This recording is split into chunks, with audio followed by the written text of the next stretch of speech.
香港政壇風雲，主持塔哥蘇浩。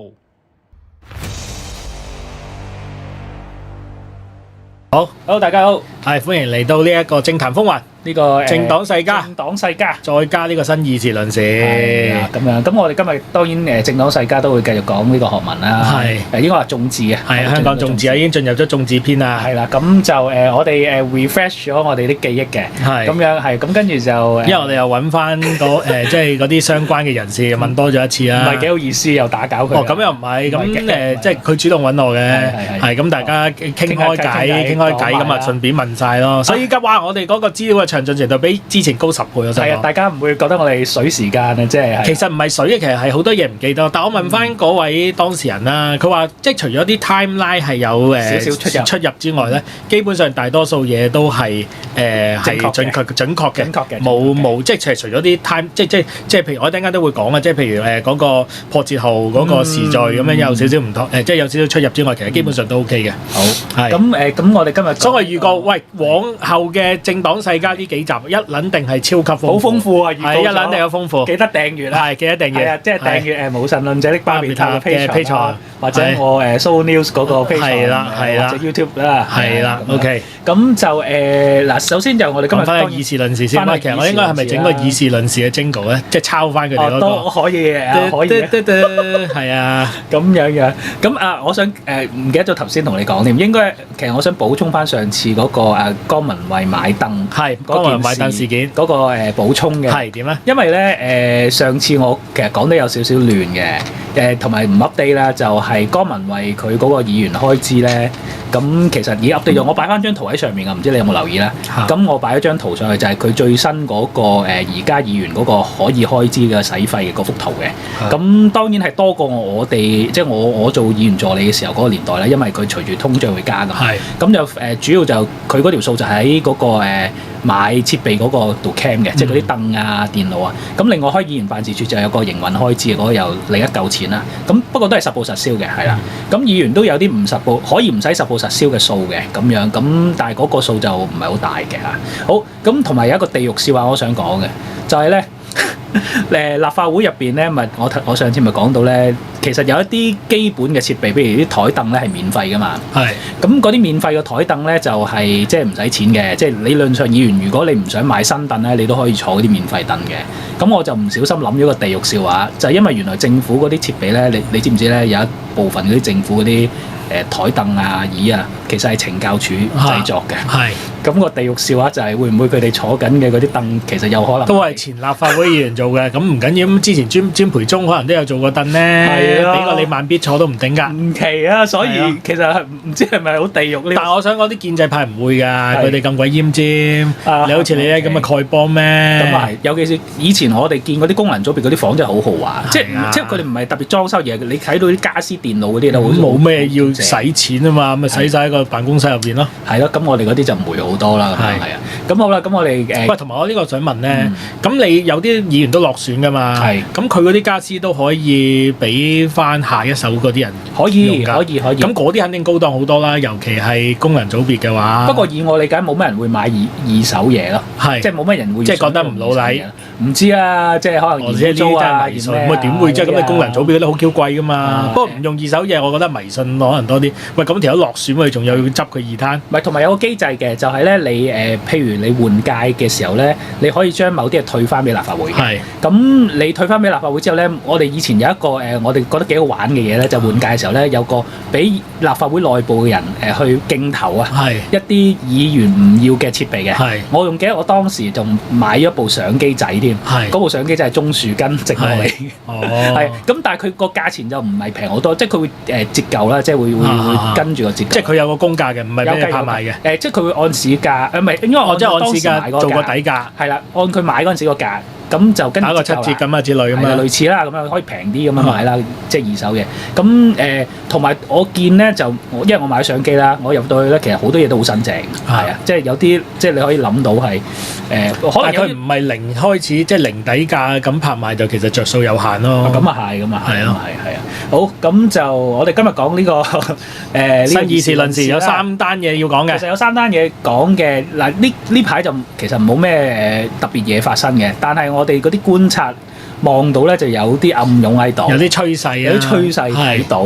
咁首先第一單咧，包括就算連立法會議員啊都覺得好疑惑嘅一樣嘢咧，就係喺上個月就已經叫做announce咗啦，就係呢個 NBA 冇得到。係。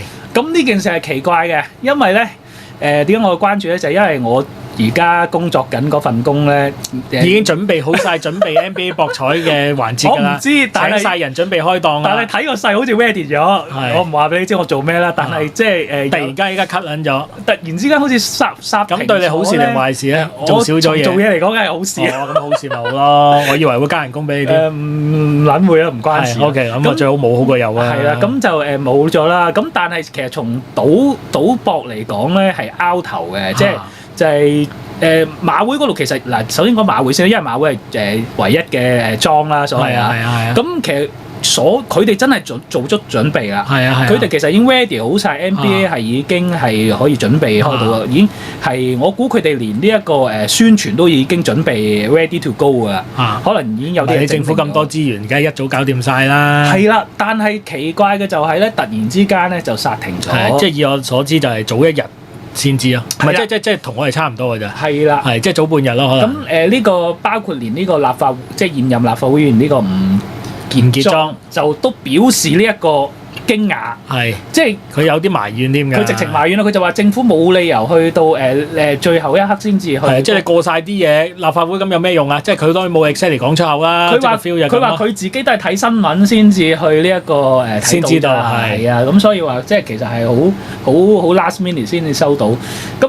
個原因政府提出嚟就係話咩咧？就係驚咗一樣嘢嘅，就叫做呢一個預測市場係啦。咁呢個咧講出嚟咧，我作為一個 layman 啦，包括我，你梗係知啦。但係我就係覺得好拗頭啊！預測市場咁呢個概念係咩嚟嘅咧？同埋喂。咁你賭 NBA 有呢樣嘢，咁賭馬、賭波啊、英超冇嘅馬就冇prediction market 嘅。咁足球都有啦啩，係咪啊？有足球有。係啦，咁點解籃球又因為呢個理由而 ban 咧？咁樣係啊，係咯。唔係咁足球其實就冇咁多嘅，因為始終我哋講依家最大嗰兩個 prediction market， 一個就係 Calcio， 一個就係 Polymarket。其實主要都係賭 NBA、MLB 同埋呢一個，即係總之嗰美國四大。NFL 嗰啲啦，係啊，咁其實我之前都有其他節目都有講過㗎啦。咁啊，其實你問我，因為冇人解釋得到嘅，因為理論上你見到外圍好嚴重。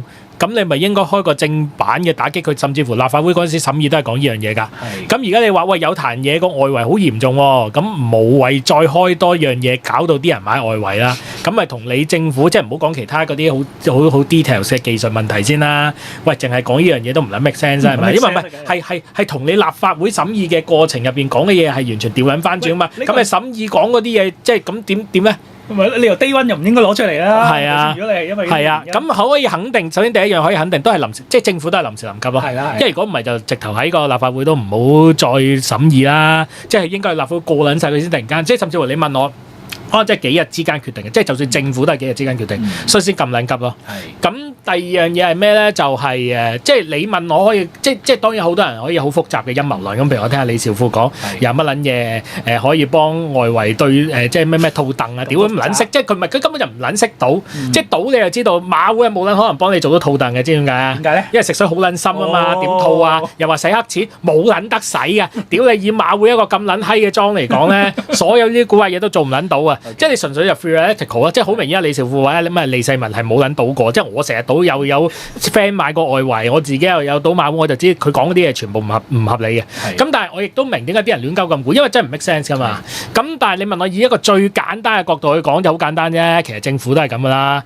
當你突然間遇到一啲新嘅嘢，咁你會點啊？新嘅嘢唔係即係你要記住，起初你唔知有呢樣嘢嘅，突然間你知。突然間發覺喂呢樣嘢我唔撚識嘅喎，咁你係麥美娟咁點樣樣啊？我哋暫時切係乜撚都唔好做先啦，其實就係咁撚簡單啫嘛。其實之前穩定幣都係咁樣樣㗎，即係穩定嘅之前講咗好撚多嘢啊嘛，有咩離岸穩定幣啊，齊咗突然間冇撚晒聲氣喎，即係而家當然有發牌啦，但係你發覺佢已經唔係好高調咁推，乜撚嘢都冇發生。等嗰陣時啲人仲戇鳩鳩講乜撚嘢，又話咩香港嗰啲穩定幣又可以取代港元啊，又話乜撚嘢可以你個 friend 啊趙高講乜撚嘢同真主黨交易啊，即係唔撚識嘅呢啲又係。咁但係其實好簡單，咪政府同佢哋呢班 KOL 一撚樣都係唔識咯。咁然後即係其實你可以做翻個情景推算嘅，即係話説即係麥美娟咁樣樣啦。咁啊有一日嗰啲新聞官，因為其實佢哋嗰啲唔同嘅局長有啲新聞官會上嘛，咁啊突然間同阿局長講喂。原來有一樣嘢叫預測市場喎，嗰度咧都有賭 NBA 嘅喎。咁其實預測市場賭 NBA 咧並不是死罪，但係個最大問題就係預測市場係可以乜撚都賭噶嘛。咁跟住你問我，我就假設即係如果我係個新聞官，我同佢講喂，咁如果我哋有得賭 NBA，跟住個預測市場有得賭 NBA，但係預測市場唔只有得賭 NBA 喎，佢仲可以賭埋乜撚嘢啊？可唔可以幾時捉到馬杜羅噶嘛？屌！如果嗰陣話捉幾時捉到麥美娟咁點樣算啊？喂，如果可以賭呢樣嘢咁點算啊？喂，咁你預測市場有好多嘅賭嘅嘢都係會違反國安法㗎喎。咁跟住當然啦，個新聞官又唔撚知啦，麥美娟又更加唔撚識啦。咁然後佢就講：喂，好似好撚危險喎呢個預測市場，而呢個預測市場有得賭 NBA 喎。咁點啊？咁我係麥美娟，我亦都明嘅，即係我遇到一樣嘢完全唔撚識，跟住有啲人啊同我講，好似同籃球博彩有關。跟住你又覺得嗰啲嘢可能違反國安法，喂，梗係乜撚都唔好做先啦，即刻殺停晒先。好似 Yes Minister 係啦，咁啊跟住叫個新聞官作段嘢出嚟，因為佢都唔撚識噶嘛，咪叫佢作段嘢。而家咁嘅預測市場咧已經有咩40%係涉及呢一個NBA 運動博彩，其實唔撚知啲數字都錯撚晒。點解無論 Calcio 定係 Point Market 最多人賭嘅就係運動博彩，因為個 main point 就係咩咧？就係其實馬杜羅嗰啲啊咩當選嗰啲咧，邊界？因為唔係人人識啊，但係賭波嘅人人都識賭啊嘛，咁所以其實最主流而家都係賭緊運動嘅。咁當然你問我40%應該可能係講緊40%係嘅運動博彩係 NBA 博彩咯。咁佢啲數字都其實撈撚到亂晒㗎啦。咁甚至乎而家美國係打緊官司，就係告緊呢啲 point market 啦、culture 啦，唔能夠賭 NBA 或者唔能夠賭其他運動博彩，你知點解啊？點解咧？因為唔同州佢哋本身已經有得賭㗎嘛，咁佢哋有得抽稅㗎嘛。屌你老味，咁你無端端有個 platform 係全國都賭得嘅，咁我唔知有冇得抽水，即係政府有得抽博彩稅啦。但起碼嗰度賭咗就唔會落州政府度啦啲稅。咁而家咪要告鳩佢哋，要唔俾佢哋賭咯。但係呢啲太撚複雜，即係你問我係麥美娟咁啊？喂，乜撚嘢啊？我都唔撚識喎。咁冇搞啦，冇搞啦。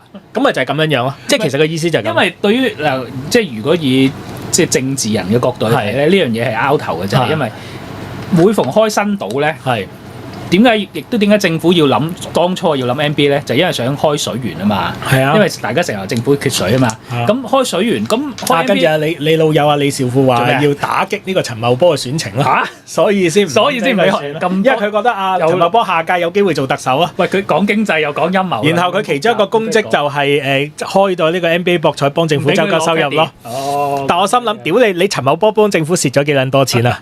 屌你淨係開個籃球博彩可以做撚到領工做呢一個下屆特首咪啦，戇鳩啦好冇啊？拗頭啊咁樣，咪主要話係鄧炳強背後發高啲啊！屌你老味，然後就推阿麥美娟出嚟，因為咧民青局咧全部都係豬頭骨食撚晒㗎啦，佢要食豬頭骨，但我完全九唔搭八啦，係拗頭啦，係唔係咁佢創作古仔冇乜所謂緊要，啲人都話我依家啲人聽呢啲節目都唔係要聽真相，唔係要聽知識嘅，佢聽鬼故啫嘛，呢個鬼故勁唔勁啊？鄧炳強搞鳩呢一個陳茂波，然後拱阿麥美娟出嚟送死，娛樂到爆分啦！咁啊真係我哋唔怪之成日冇人聽。係啊，好咁樣咁好啦，咁呢個當係一個奇聞啦，因為唔係，但係我覺得有個象徵意義嘅，咪就係其實即係嗰啲立法會連建制派呢啲橡皮圖章都唔知，佢係覺得不被尊重。喂，你哋本身應該已經預咗係不被尊重㗎啦，應該習慣㗎啦，佢哋要。但係個 main point 就係喂，佢覺得喂咁我哋係橡皮圖章啫。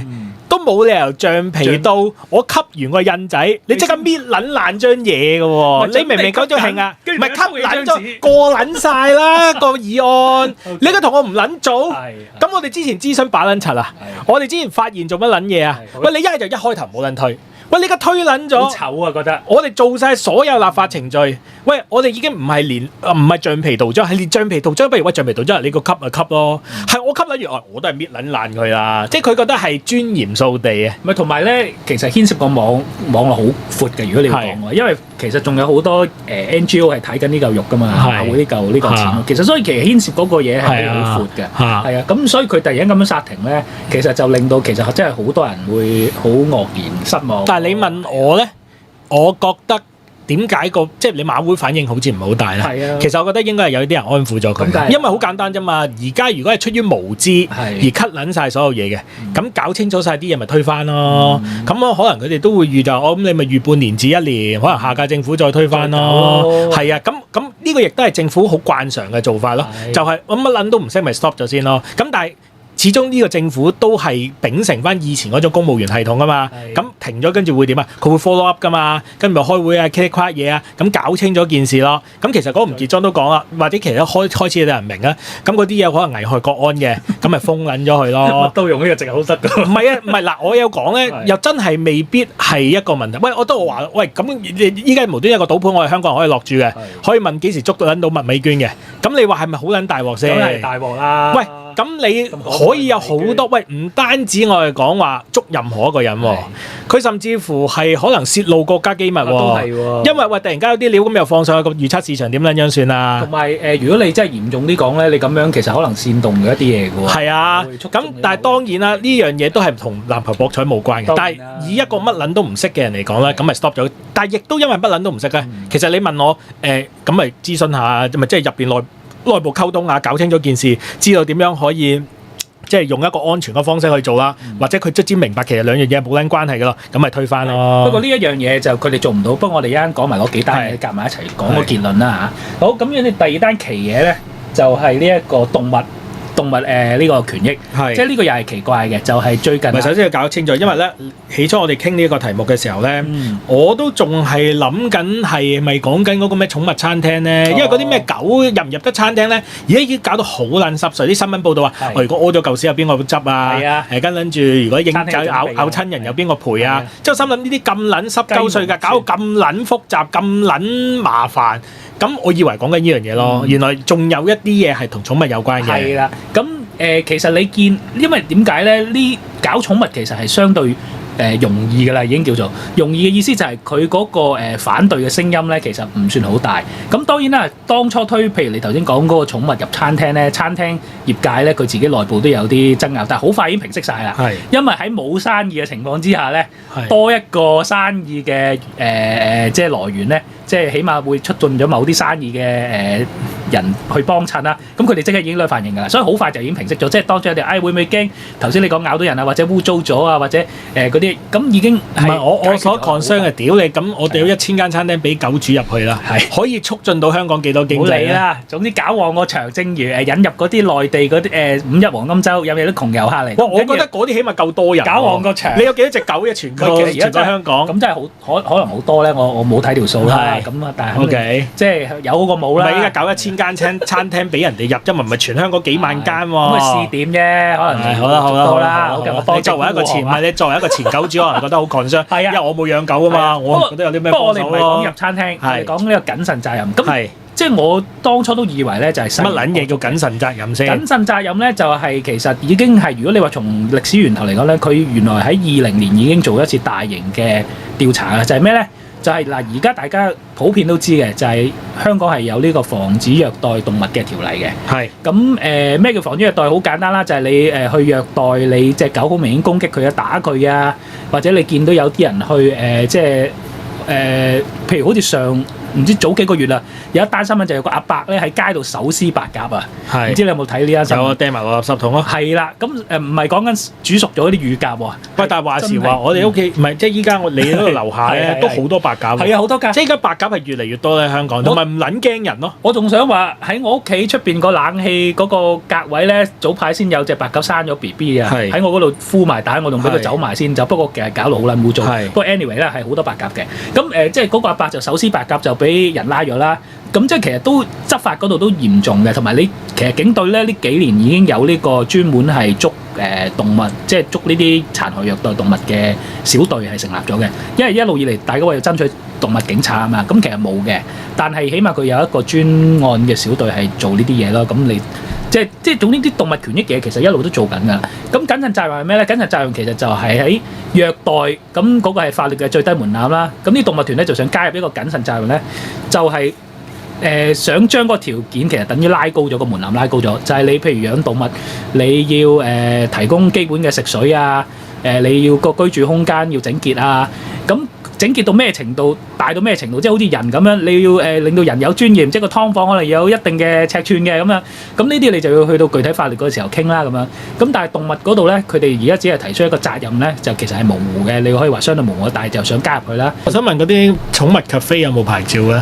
寵物咖啡嘅意思係咩？你佢有貓咖啡啊？咁嗰啲冇啦，嗰啲就唔需要嘅。嗰啲唔使嗱，佢嗰啲牌照有幾多戇鳩帶入去就要牌，係佢自己有就唔需要牌。係啦，佢自己咪攞個人嘅貓牌咯，唔係驚狗牌，貓未有牌嘅，狗又有晶片噶嘛。係咁狗主你咪應該要有狗嘅晶片咯，但係貓不嬲都冇嘅。但係如果你要加入嗰啲責任咧，遲啲其實貓可能要打晶片嘅。咁但係呢一樣嘢咧，已經又係傾好晒㗎。20年好似佢哋做咗個調查咧，已經有八成幾人支持㗎。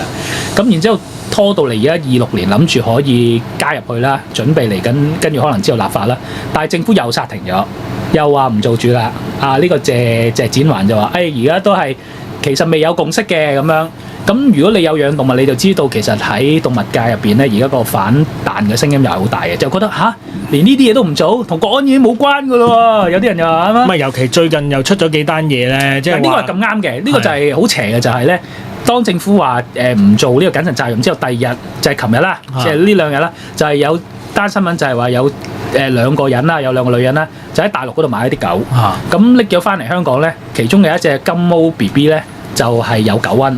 咁佢就將佢點處理，就抌咗喺街邊嘅垃圾桶附近咁樣咁然之後嗰隻狗 BB 俾啲動物團體揾到，然之後就報警啦，就話點解有人抌狗 BB 喺度啊咁樣，跟住就拉咗嗰2個人嘅咁樣。咁但係就喺呢個謹慎責任之後出現嘅，咁所以係有啲邪啊，即係你可以話有啲邪啦。但係好，政府又唔做啦，呢樣嘢就唔做啦。咁呢個期啦，咁跟住我哋講埋第3單，跟住一齊講。但係我想問咧，咁點都有啲猜測㗎，咁究竟點解唔做？依家坊間謠傳呢個就係佢有官方嘅答案啦。當然官方嘅解釋就係未有共識啊嘛，未有共識啦，同埋佢話擔心會有棄養潮啦。如果你提高，因為你變相提高到門檻啊嘛，係啊，你譬如主人你應該有責任帶佢睇醫生嘅。咁但係有啲人就驚，哇！如果佢一醫咁好貴喎，咁我醫唔到喎，咁我係咪犯咗法啊咁樣？咁但係你諗喎，呢啲嘢其實喺但係棄養啊唔犯法嘅，棄養都犯法嘅，即係佢想包埋喺入邊嘅棄養都，因為佢有咁佢都棄養唔到㗎。你講邊個棄養唔到？即係咁，你而家話謹慎責任，跟住佢又唔俾棄養，咁唔會有棄養潮㗎。係你可以咁講，但係會有人會變相寧願唔要唔睇醫生，咁我棄養算啦。我即係送晒去愛協咁咯。可能係啦，係啊咁樣。咁好啦，咁跟住就頭先講到咩咧？就係佢哋喺度諗呢個政府唔肯做呢個原因究竟係咩咧？其實佢哋而家嗰啲動物團體都話好拗頭嘅，就係點解已經傾好晒咧？又係臨尾一刻好似頭先 NBA 嗰壇嘢咁樣。但係 NBA 我覺得係有理由，因為即係牽涉國安。係，但係寵物係唔牽涉國安㗎嘛。咁寵物佢係唔牽涉國安，但係佢牽涉嗰個利益團體都幾大嘅。有啲咩利益？因為譬如嗱，佢包好多嘢嘅，佢其實如果要包啊，講起上嚟嚴格嚟講係好大嘅啦。第一有啲一定 fulfill 到條件係咩咧？就係馬主、馬匹嗰啲都係一個啦。好，跟住貓狗係最大嘅party 啦。咁貓主狗主嗰啲人數牽涉好廣啦。跟住仲有第3種就係嗰啲海產嗰啲動物。哦，即係呢個就好複雜啦，嗰啲都要包埋入去。係啦，咁我覺得呢個反而係最大潛。跟住另外仲有一個 party 就係爬蟲類啦，龜啊嗰啲啊，蜥蜴。唔係因為寵物，你問我咧，即係起碼高調出嚟表態嗰啲都應該有晒共識㗎啦。咁你問我即係咪就係唯一唔當嗰啲動物係動物嘅 party 咯？係啦，咪就係賣嚟食嗰啲咯。係啦，即係好似你第時搞到好似英國龍蝦，你係啊，即係唔可以係即係唔可以擺得咁密。係啦，即係你個缸如果擺超過10隻龍蝦都會犯法嘅。係啦，咁我覺得呢個可能係一個原因咯。係啦，咁就撤回咗啦。Anyway 而家咁樣，咁好啦，咁跟住第3單又係覺得奇嘅咧，就係呢個唔可以話奇嘅，呢個都叫有啲 progress 嘅。要比起頭先呢2個，就係呢個網約車。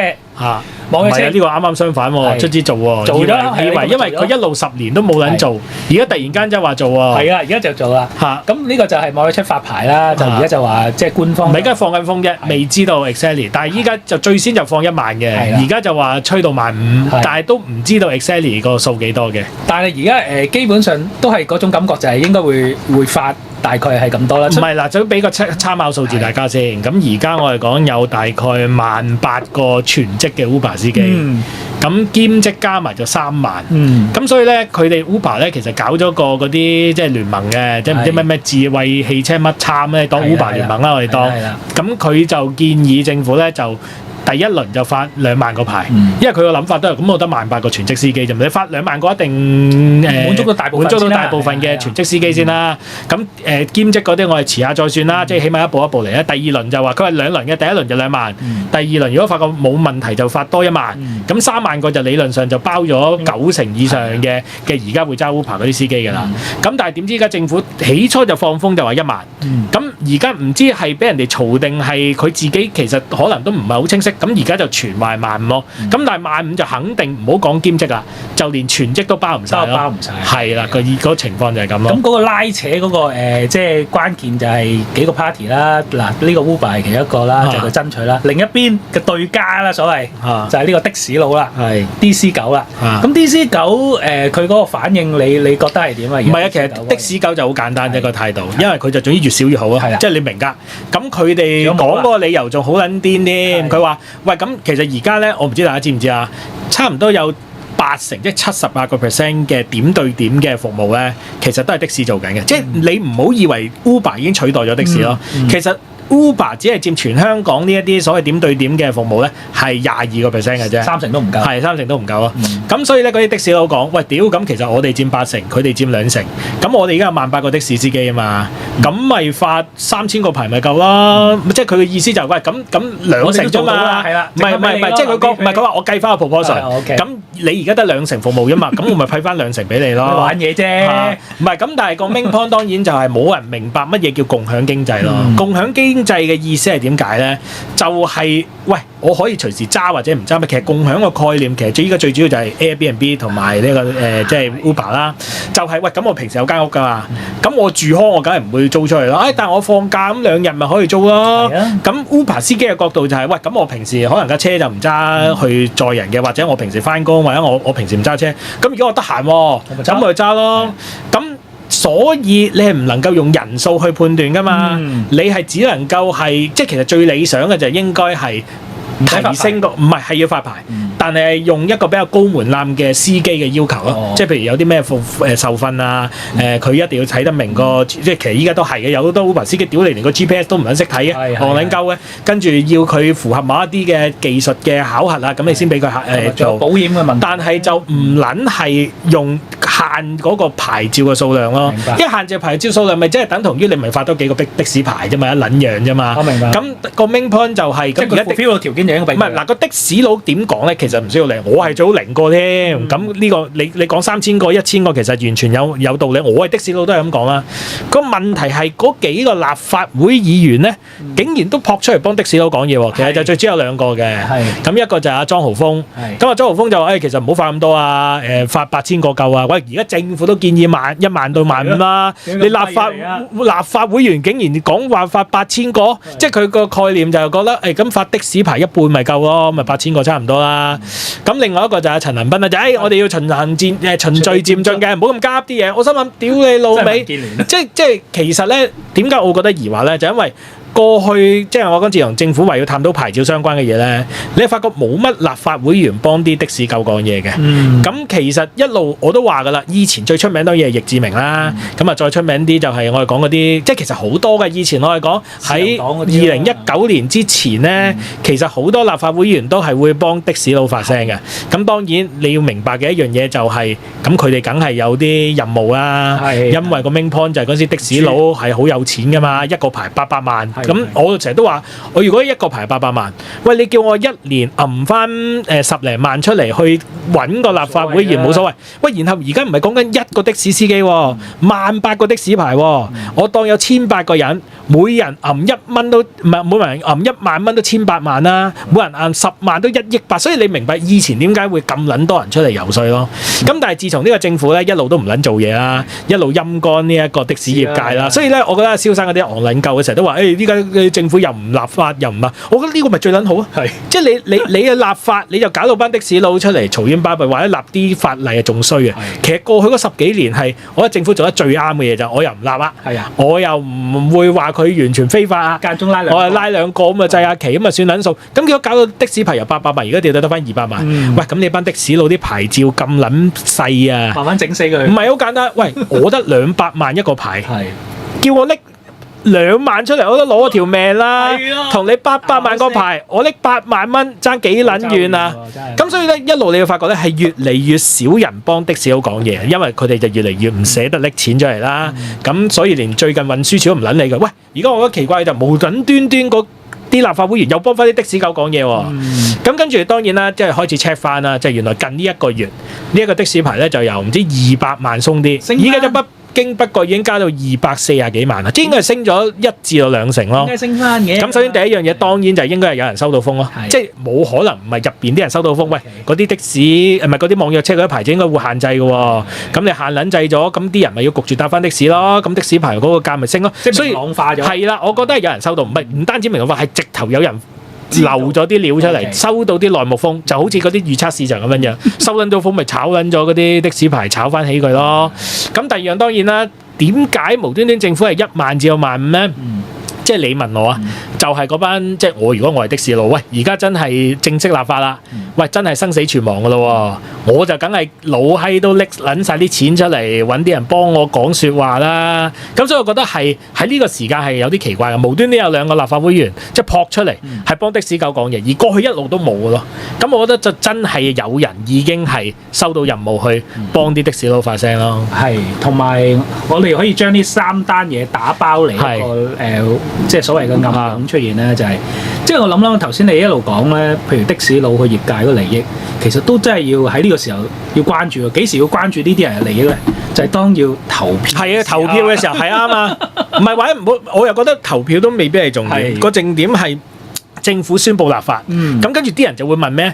咁立法就梗係貨立法會㗎啦，咁咪就係應該係立法會嘅人去決定呢啲嘢咯。喂，調翻轉講啊！我係頭先講嗰2單嘢，唔係講呢一個寵物謹慎責任。我頭先即係準備呢個節目嘅時候問一個問題啦。屌，咁你政府唔撚出個法案，咪你立法會提咯？咁點解你立法會唔撚提啊？咁即係話其實立法會佢哋自己都心知肚明。佢哋而家係冇權力去提咯，即係我唔係講緊法定嘅權力啊，係講實質嘅權力，係而家嘅立法會議員係立唔撚到法噶嘛。所以你問我，喂，而家啲人係咪因為覺得立法會議員開始要投票啊，乜啦？咁我覺得就未必係實質嘅權力咯。屌，投票唔撚通，你唔跟政府投啊？我唔撚信你會投反對票咯。咁但係我哋所有人諗到嘅就係，喂，咁立法會始終都係作為一個議員啦，有影響力㗎，咪呢個時候就去即係去關鍵時刻揾啲人去幫手去說服個政府，盡量發少啲牌咯。同埋因為一般嘅情況嚟講咧，即係過去呢幾年咧，其實如果冇收啲咩啦，即係我哋估啦，咁估啦，從邏輯上你冇乜收利益咧，你真係冇咩動機去幫的士佬啊。係啊，我真係諗唔到，除咗收錢係會點會幫的士佬？即係你如果真係無啦啦你幫的士佬，因為你係的士牌主。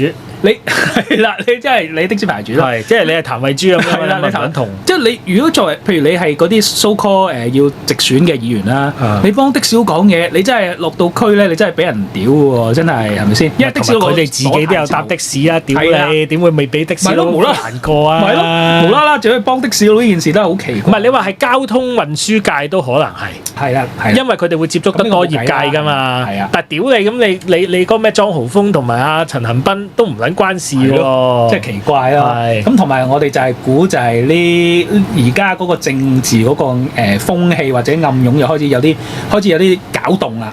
就因為又係同我哋上次講嗰個一樣咧，就係因為就嚟臨近特首選舉換屆啦，係啦咁樣，咁於是乎啲嘢開始有啲古古怪怪啊，即係咁的確係嘅，即係而家嚟到呢一刻咧。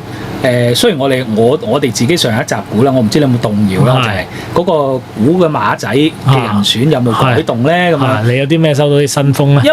我其實冇咁收到新風嘅，但係市面上就開始吹唔同嘅風啦。咁我都係成日講呢樣嘢嘅，就係你睇政治局勢。而家市面吹啲咩風我唔知。譬如幾隻黑馬都 keep 住吹啦，譬如鄧炳強呢排有人開始幫佢吹啦，係咪？成日都吹啦，唔係咁亦都唔奇嘅。因為其實咧嗱，吹同佢係咪真係實質喺呢一屆選咧係兩樣嘢嚟嘅，可以係，因為你任何時候你都可以部署啊嘛，尤其是你望下一屆即係下一屆嘅時候啦，咁你做定部署吹定風永遠都冇錯㗎，係咪先？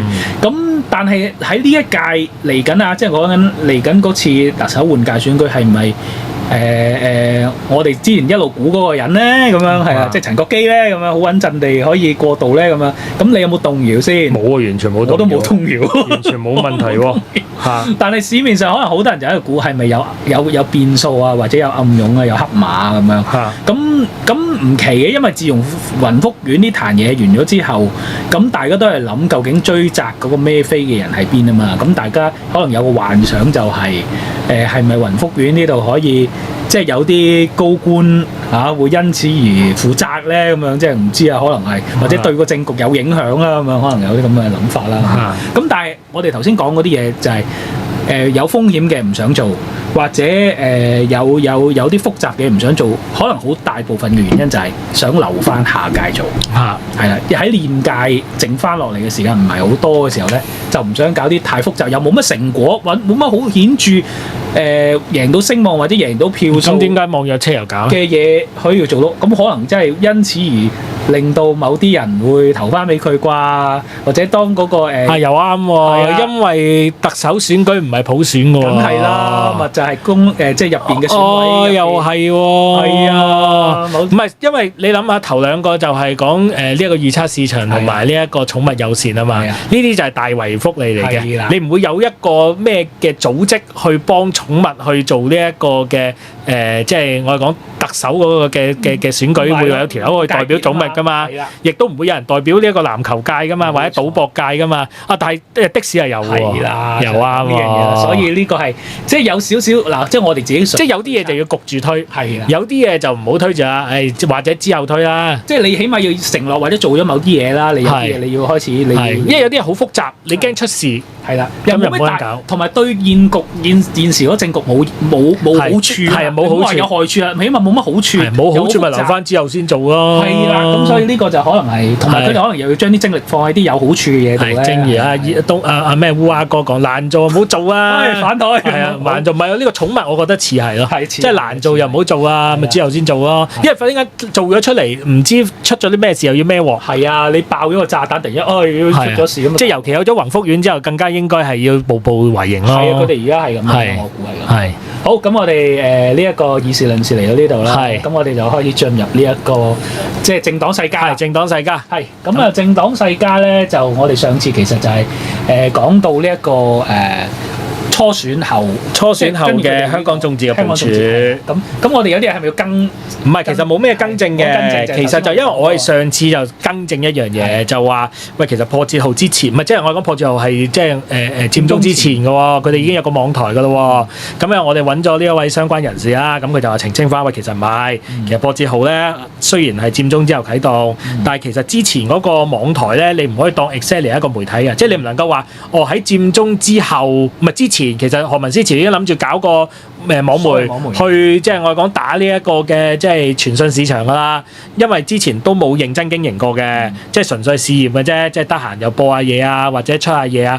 真正真係諗住打媒體戰咧，都係喺佔中之後咯。所以我哋講嘅嘢係其實冇乜錯嘅，冇乜錯。只不過可能係嗰個時間，你話係咪之後先搞媒體就唔係，但係之前其實因為唔係好認真搞，你都唔需要話其實係搞錯咗個時序咯。不過你講起媒體呢樣嘢咧，真係令到我諗起一件近日發生嘅事咧，真係忍唔住要搭一句落去，豬頭骨落去。係就係你諗下，其實我哋上一集已經講到搞網媒係真係好困難嘅一樣嘢，即係你要成個台同嘅政黨台，係你講出一樣嘢，可能會影響成個政黨或者成個組織嘅嗰個勝算啊，或者嗰啲人嘅即係利益㗎嘛。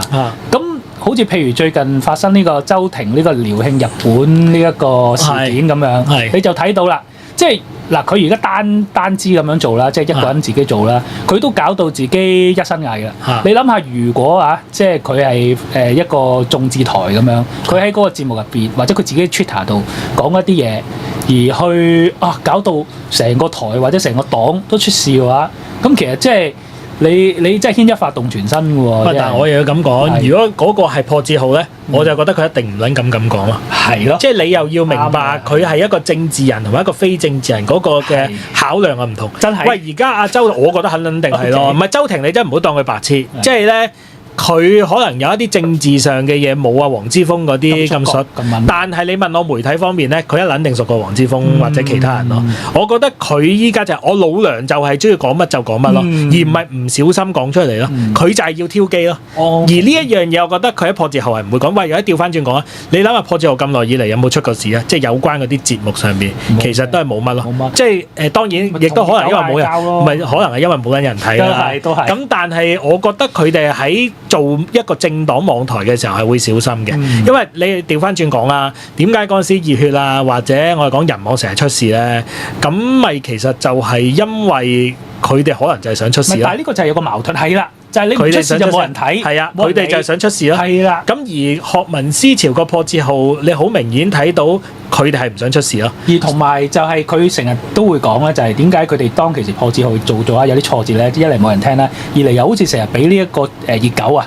其實具體講就係熱狗咧，打到好似冇還擊之力咁。唔係啊，但係又調翻轉講啊，除咗熱狗會打鳩呢個破折號，其實冇人 care 破折號咯。係，即係我都唔撚 care 啦。嗰陣時我都成日追住阿黃之鋒嚟屌，我都唔撚 care 破折號啦。因為真係冇人聽嘛，屌你！唔係咁，你可以講係一個矛盾嚟嘅，咪就係人網同埋熱血時報就係要特撚登撩人屌鳩佢咯。跟住反而就係變成咗一個 multiplier 咯。但係學民思潮，你問我就係其實反而佢哋打手勢波，就唔敢亂咁撩是鬥非，就冇咗嗰個網台嘅效果咯。係咁好啦，咁呢個就係呢。係啊，即係補充翻啫。補充翻啦，係。咁好啦，咁跟住我哋就講呢一個眾部署呢一個立法會啊。立法會啦，係咁樣。咁其實咧，我哋上次講到佢哋喺呢一個籌款嗰度咧，佢哋成立咗啦，眾志之後啦，佢哋籌咗一嚿錢噶嘛。係。咁其實嗰嚿錢當然即係所有政黨籌錢用得最大嚿嗰個部分就一定係選舉㗎啦。係。咁佢哋大概籌咗百幾萬嘅。你講喺6·4嘅時候籌到6·4、7·1啊嗰啲。唔係嗱，呢個要補充翻嘅。咁首先唔係嗱，首先要講啦，就係眾志咧，其實就係即係2015年年尾成立嘅。係。咁你要諗下喎，2015年就係我係講唔應該講立法會選舉係2016年。係。咁所以你發覺咧，佢成立咗之後，其實唔夠1年就要進行呢一個嘅選舉㗎啦。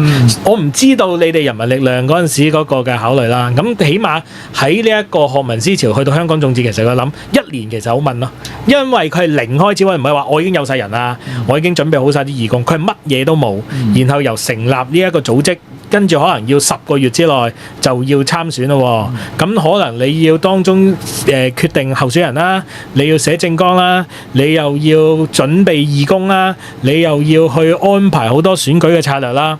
咁所以其實佢哋嗰陣時係覺得好急嘅，咁但係冇辦法，係咯。你話急就可以話好急，係亦都可以話係未係去到最問。係，譬如好似當年呢一個2016唔係，即係呢個一幾啊？黃洋達選第一次選舉，咪2012啊？12嗰次去到農曆新年都未決定最後人選。唔係啊，但係個 main point 係佢哋雖然未決定啫，但係佢心裏邊已經係準備好晒選㗎啦嘛。同埋就係想你睇選幾多區咯。係，同埋佢嗰陣時係一區嘅啫嘛，但係嗰陣時香港眾志係未有概念究竟選幾多嘅，咁所以佢哋會覺得比較急咯。咁所以最初咧，其其實就只係得黎文樂一個人選嘅啫。點解咧？因為佢哋就得一個人夠稱咯。係啊，咁啊其他人都唔夠稱嘅。咁而之後先再中途加入咗呢一個羅冠聰咯。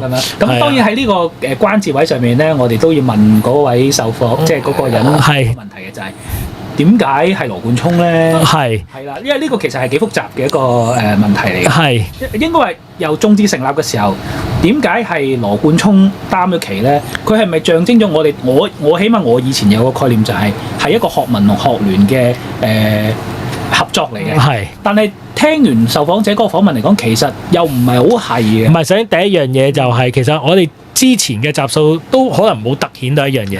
其實學民思潮同呢一個學聯咧，係你可以即係我又唔會話佢哋係即係敵人，但係相愛相殺咯。即係好多理念上係一致嘅，但係行動上就好撚明顯係唔係嘅。即係我哋之前可能有講過，就係即係呢一個嘅學聯就係講理念嘅，學民思潮就係講比較實幹嘅。跟住學聯咧就係成日用啲老屎忽嘅角度去即係可唔可以欺壓嘅，即係教班僆仔做嘢。但係啲僆仔就唔撚教得噶嘛。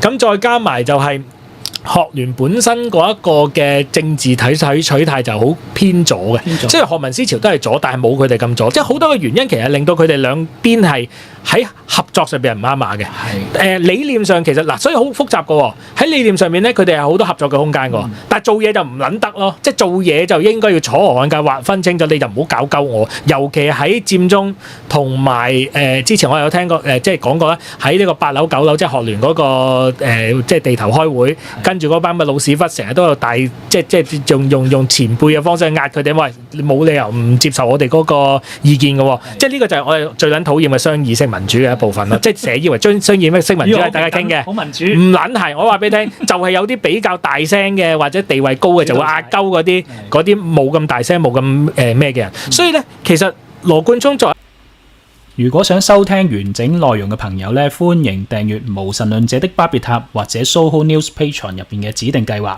咁呢個政壇風雲系列咧，我哋會持續更新嘅，咁啊希望大家多多支持。